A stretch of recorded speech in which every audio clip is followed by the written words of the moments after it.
Isn't it a bit of a head spinner? Just thinking that, well, absolutely nothing stays the same, that everything we think is solid, is real, is actually constantly changing. It's a huge concept. Can feel a bit unsettling, like standing on shifting sand, as you said. Right, but also, and this is the interesting part, kind of freeing. Exactly. There's an elimination there, too. And that's what we're diving into today, this core idea from Buddhist philosophy, impermanence from Cool. India. It actually came up because, well, you, our listeners, asked about it, wanted to really get it. hmm And for our guide on this, we're turning to someone really significant in the field, Ananda Coomaraswamy. Specifically his 1916 book, Buddha and the Gospel of Buddhism. Yeah, He classic. was a major scholar of Indian art, culture, philosophy. Hmm. His insights here are just timeless, really. Absolutely. Over a century old, but his way of explaining things still so clear, so penetrating. Now, look, we know grappling with big philosophical ideas like this, like impermanence, can sometimes feel a bit abstract, maybe hard to pin down initially. Sure, takes a moment. So our mission today really is to unpack Kumaraswamy's take on anicca so it clicks. Like find the cheat code maybe to understanding this really complex but ultimately vital idea, We want to get to the heart of it, what it means, why Coomaraswamy found it so compelling. and what it might mean for us. Yeah. Okay, ready to dive in? Let's do it. So, right at the core of Buddha's teaching, as Coomaraswamy lays it out, is this concept of Dhamma. Dhamma. And it's not just like rules or dogma. Think of it more as the underlying principles, the sort of natural laws governing how everything works, how things change and interact, both, material stuff and our minds. Like physics, but for everything. Kind of, yeah. And Gautama himself nailed a key part of this with conditionality, he said. That being present, this becomes, from the arising of that, this arises. Ah, right. That being absent, this has not become, from the cessation of that, this ceases. So it's all interconnected. Everything tops up because of certain causes and conditions coming together. Nothing just is on its own. Exactly. And Coomaraswamy points out, Dhamma analysis is knowledge concerning conditions. So if you want to really understand what's going on. You need to understand the conditions, the whole chain reaction that brings something about and then makes it disappear again. Precisely. And what's really interesting is how Buddha's teaching on anicca, on this impermanence, carefully steers between two extremes he saw as problematic. Okay, what were those? Well, on one side, you had this belief in permanence, Yeah. like a permanent, unchanging self, a solid, fixed world, sort of realism, you might call it. Okay, things are real and lasting. Right. And on the other extreme was the idea that nothing really exists, that there's no continuity at all, just emptiness, disconnection, nihilism. Yeah, those sound like polar opposites and pretty absolute views. Yeah. So how did Buddha find a path between them? Through what's called the doctrine of the mean. And Coomaraswamy quotes it, everything is. This, O Kakana, is one extreme view. Everything is not. This is the second extreme view. Okay. Avoiding both these extremes, the Tathagata teaches the norm by the mean. The norm by the mean. So what does this mean? Is it just like halfway between is and is not? Well, not exactly like a simple compromise. Coomaraswamy explains it as recognizing the fundamental reality of continuous becoming, an ongoing flux. Yeah. No fixed start, no final end, just process. Okay. So it's like Heraclitus, right? You can't step into the same river twice because the water's always flowing, always changing. That's a perfect analogy for it, yeah. Yeah. Coomaraswamy really emphasizes there's no static moment, no point where something just is permanently.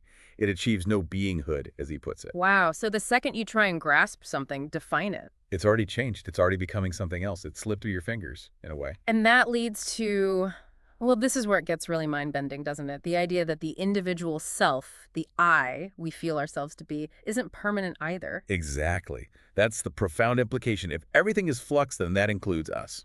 So if there isn't this solid, unchanging me that lasts through time, what is there instead, according to this view? What there is, Coomaraswamy explains, is the succession. A rapid series of fleeting moments of consciousness. Moments of consciousness. Yeah. Think of a candle flame. It looked like one continuous thing, right? Mm-hmm. But actually, it's countless tiny flickers, each one arising and passing away incredibly quickly. Our sense of self, our identity, is seen similarly as a continuous stream of these momentary states of awareness constantly arising and ceasing. That really shifts things, how we think about ourselves. We put so much effort into maintaining this idea of a constant me, don't we? We do, and Coomaraswamy uses this really powerful image to drive the point home, the chariot wheel analogy. Oh, yeah. Tell us about that. He shares this quote. It's quite striking. Just a chariot wheel in rolling rolls only at one point of the tire, and in resting rests only at one point. Okay, yeah, makes sense. In exactly the same way, the life of a living being lasts for the period of one thought.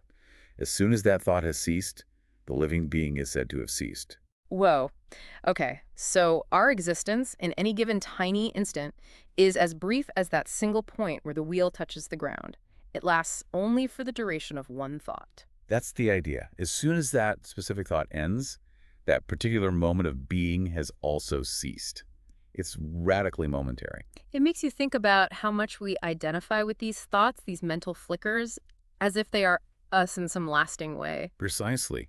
And this impermanence, it applies to time itself too, past, present, future.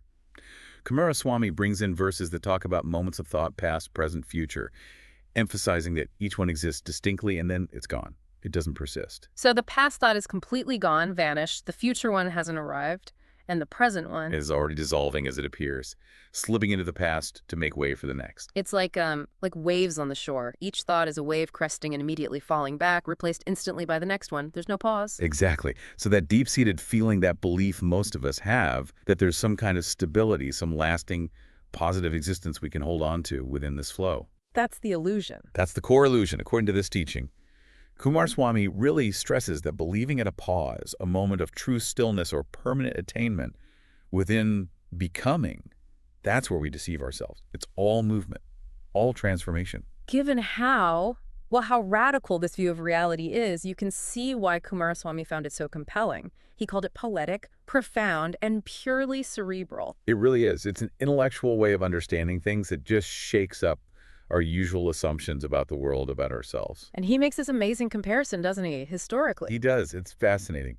He suggests that Buddha's intellectual achievement in grasping this reality of impermanence, this flux, is comparable only to Albert Einstein's insights into the universe. Wow. Separated by what, 2.5 millennia? Something like that, yeah. Yeah. Just highlights the sheer depth and originality of this ancient understanding of reality. It's kind of ironic, though, isn't it?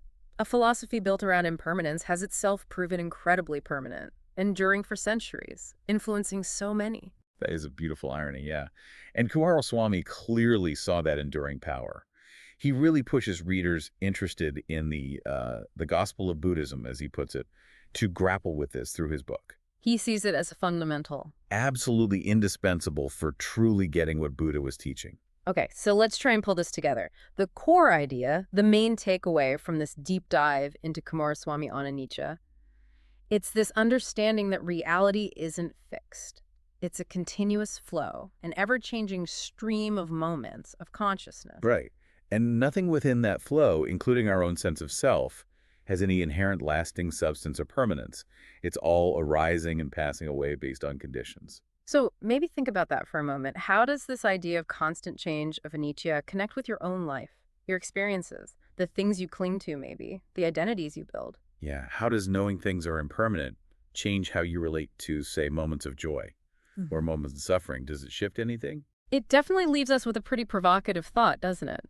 If reality really is defined by this constant flux, by impermanence, how does that change our perspective on attachment, on who we think we are, on appreciating maybe the present moment, knowing it's already slipping away? And perhaps, thinking about that irony again, what does it mean that an idea about impermanence can have such a lasting impact? Yeah. Something to definitely mull over.